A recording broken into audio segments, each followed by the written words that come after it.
जमीन पर बैठे बैठे आखिर खला की बातें हमें कैसे पता चल जाती हैं? किस सैयारे पर क्या हो रहा है? कहीं तबाही तो कहीं गैसेस का तूफान है।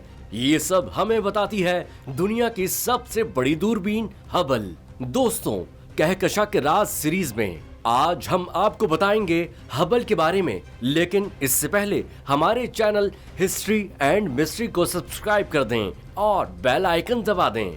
हबल एक खलाई दूरबीन है जिसे अमेरिका की खलाई एजेंसी नासा ने सन 1990 में खला में भेजा था। ये उस वक्त की बड़ी अहम पेशरफ्त थी क्योंकि तारीख में पहली दफा एक दूरबीन को खला में भेजा गया। ये खलाई दूरबीन जमीन के मदार में ही रहकर सफर करती है और इसमें एक डिजिटल कैमरा भी मौजूद है जिससे वो पिछले कई बरसों से खला की तस्वीरें लेकर जमीन पर भेज रही है। नासा के मुताबिक हबल एक स्कूल बस जितनी बड़ी है और उसका वजन 2 बालिग हाथियों जितना है। नासा का कहना है हबल ने सितारों को बनते और खत्म होते देखा है और उसने ऐसी कहकशाओं को भी देखा है जो उससे कई खरब मील दूर मौजूद हैं। हबल की मदद से प्लूटो के वो चांद नजर आए जो पहले दरियाफ्त नहीं हुए थे। हबल ने ब्लैक होल भी देखे हैं। इस खलाई दूरबीन की बदौलत साइंसदान बेहतर तरीके से खला, सैयारे और कहकशाओं के बनने का मुताला कर पाए। इन्हीं तस्वीरों की वजह से साइंसदानों का ख्याल है कि कायनात 14 अरब साल पुरानी है। नासा के मुताबिक हबल ने सन 1990 से अब तक लगभग 13 लाख मुशाहिदात किए हैं और माहिरीन फलकियात ने 15,000 से ज्यादा साइंसी मकालात लिखे हैं जिनका मजीद 7,38,000 दफा दीगर मकालात में हवाला भी दिया गया है। लिहाजा इसका शुमार सबसे ज्यादा तामीरी साइंसी आलात में होता है। नासा के मुताबिक 2009 में 5वीं दफा जब खलाबाज हबल पे सवार हुए तो उस वक्त उसकी मुरम्मत की गई थी।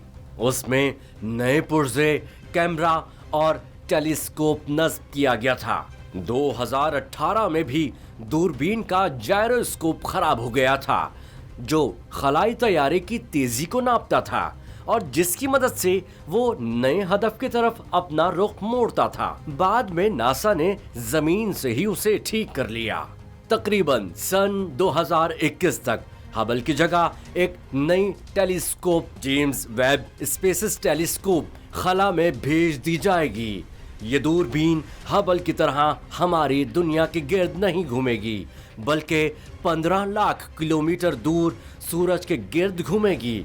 ये हबल के मुकाबले में ज्यादा बड़ी भी होगी और इससे कहीं ज्यादा दूर देख सकेगी। इस नई दूरबीन की सबसे दिलचस्प बात यह है कि खला में जाने के बाद ये उन सितारों को ढूंढने की कोशिश करेगी जो कायनात में सबसे पहले रोशन हुए।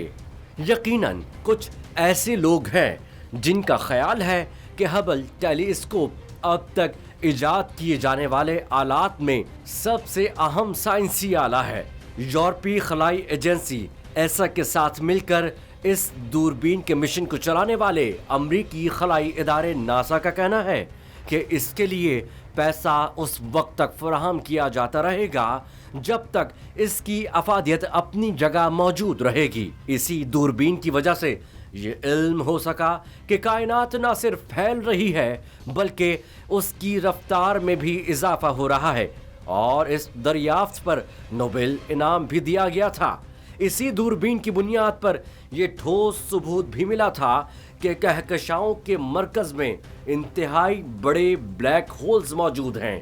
ये भी कितनी हैरान कुन बात है कि हबल टेलीस्कोप को खला में भेजे जाने से पहले साइंसदान निजाम शमसी से बाहर मौजूद किसी एक भी सैयारे या एक्सोप्लैनेट का पता नहीं लगा पाए थे। हबल के जरिए आज उन दूर दराज दुनियाओं की फिजाओं का मुशाहिदा किया जा रहा है ताकि अंदाजा लगाया जा सके कि वहां पर हालात कैसे हैं। अब गो के चमकती दमकती 8-8 मीटर बड़ी जमीनी दूरबीनें कुछ शोबों में हबल की बराबरी या उसको पीछे छोड़ सकती हैं। لیکن تحقیق کے بعض شعبوں میں اس کا کوئی ثانی نہیں ہے اور خلا کی گہرائیوں میں جھانکنے میں اس کا کوئی مقابلہ نہیں کر سکتا۔ اس کے ذریعے ڈیپ فیلڈ مشاہدے، جن میں آسمان کے کسی مخصوص حصے کو کئی دن تک مسلسل دیکھا جا سکتا ہے، اس سے بہت دور دراز اور انتہائی مدھم کہکشاؤں کی شناخت کرنے میں مدد ملی ہے، اور یہ فلکیات کی سب سے بڑی کامیابیوں میں سے ایک ہے۔ دوستوں، اگر آپ کو ہماری ویڈیو پسند آئی ہے تو لائک ضرور کر دیں، چینل کو سبسکرائب کر دیں۔